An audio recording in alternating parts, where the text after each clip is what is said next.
Olá pessoal, tudo bem com vocês? Hoje nós estamos aqui para mais uma aula de geografia e como tema da aula de hoje nós trouxemos os fluxos migratórios. Grandes deslocamentos populacionais são conhecidos desde a antiguidade.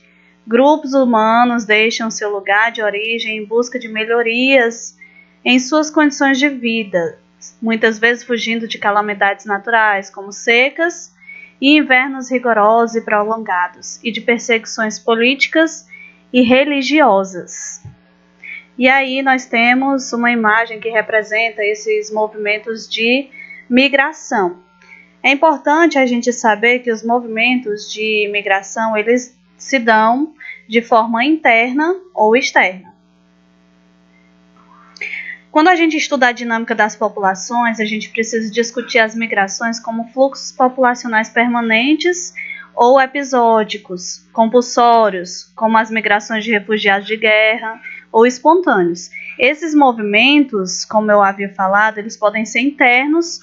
Quando é que eles são internos? Quando ocorrem dentro de um mesmo país, ou externos, que é quando ocorre de um país para outro.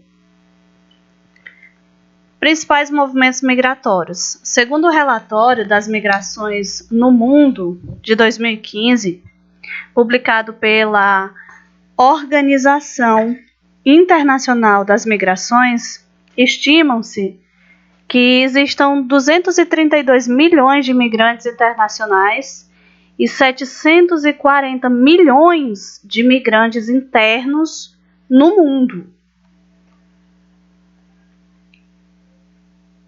Esses dados demonstram que a migração dentro de um mesmo país ou uma mesma região é maior do que a migração entre regiões menos desenvolvidas para outras mais desenvolvidas. Mesmo assim, os conflitos mais intensos ocorrem quando migrantes de países em desenvolvimento tentam cruzar as fronteiras de países desenvolvidos.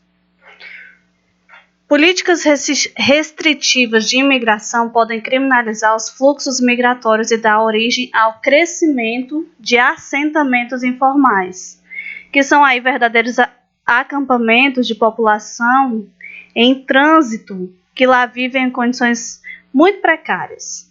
Políticas rígidas de controle de fronteiras geram situações em que imigrantes muitas vezes se estabelecem em áreas com acesso limitado a recursos e condições mínimas de sobrevivência. O fluxo anual de imigrantes no mundo ganhou força a partir dos anos 1980. As catástrofes naturais, a busca por oportunidades de emprego e geração de renda, as perseguições por motivos étnico-religiosos ou as guerras motivaram essa saída de seus países. Tanto a Europa quanto os Estados Unidos têm grande número de imigrantes em sua população, muitos deles ilegais. Eles saem de seus países em busca de oportunidade de uma vida melhor. Na Europa, nos últimos anos, se intensificou o fluxo de imigrantes dos países do leste europeu para a Europa ocidental. Essa entrada aí, gente, grande parte das vezes é ilegal, visto que as cotas de imigração são muito reduzidas. Muitos se arriscam e pagam para intermediários promover a entrada de forma ilegal. E aí, para a gente compreender melhor a respeito desse assunto, eu trouxe aqui um videozinho para vocês. Assistam com muita atenção. Uma das mais antigas e marcantes características humanas é o seu poder de deslocamento no espaço da superfície terrestre.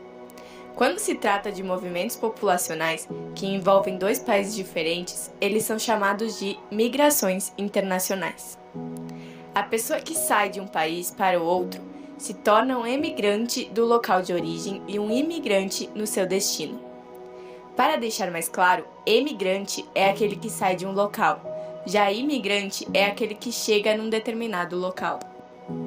Na atualidade, as migrações internacionais são o reflexo das desigualdades entre países ricos e países pobres, entre países estáveis e países instáveis.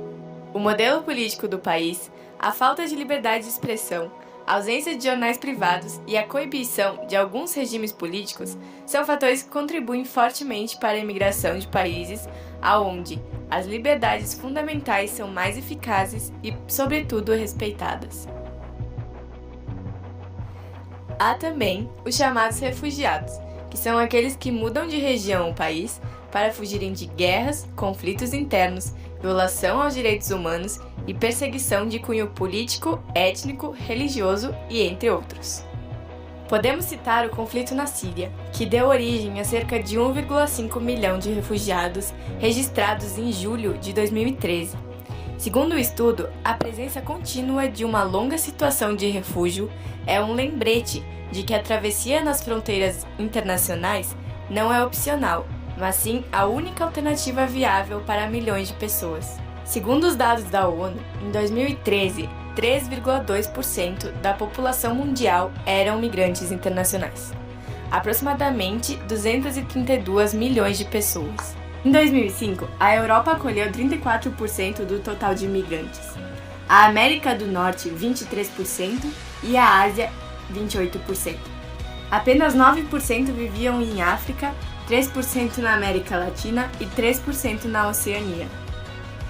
Cerca de 6 em cada 10 migrantes internacionais residem em países considerados de elevado rendimento.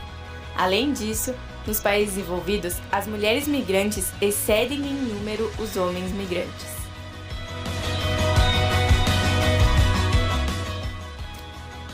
Com essas informações, é possível compreender a base do conceito migração internacional, que, independente do seu motivo, tende a crescer devido à grande globalização que presenciamos.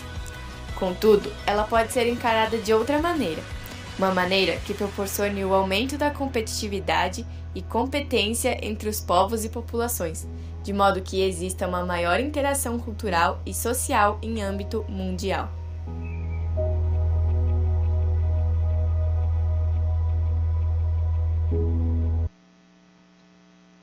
Esse vídeo que eu acabei de passar para vocês, ele encontra-se disponível no YouTube.